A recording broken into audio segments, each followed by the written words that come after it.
welcome back to my channel. If you are new, welcome. My name is Tamara Renaye. I know I've been gone for a minute, but I am back, and as you can see by the title of this video, it is about this unit today. The hair I'm rocking today was sent to me from Beauty Forever. It's actually a U-part wig. They sent me their Brazilian body wave in 20 inches. Now, I really love how this turned out at first. I won't lie. I was a bit hesitant. I don't know why, because this is my first time working with a U-part wig. It's a very quick and easy style to do. The only thing is, of course, it requires some leave out, and I haven't straightened my hair in like 2 solid years. So this is like the first time in a very long time where straightener touched my hair. So with this hairstyle, this would only be, I would only do this on occasions, not often, again, because I don't want heat damage. I don't want heat touching my hair often. But like I said, I really love how this turned out. And I mean, if you don't mind straightening your hair or like leaving it out and stuff, having heat touch it, then by all means, this style will suit you very well.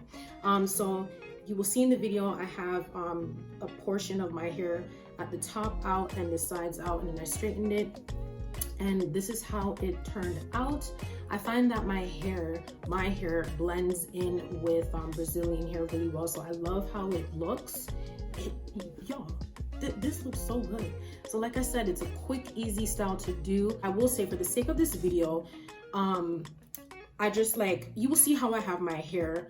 I don't have an anchor braid. You will need an anchor braid if you're gonna, obviously wear this out for more security, because you want the clips, the combs to, like be tucked in properly. Let's just slide the combs onto my hair, and it's there, but it's not fully secured. But I was just showing you guys, in this video, how it would look when styled together. So again, you will need an anchor braid. I don't have an anchor braid, so don't come for me. You will need an anchor braid if you're gonna be wearing this kind of style. But as always, I will have all hair details listed in the description box below. So if you are interested in seeing how I styled this unit, then keep on watching.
you.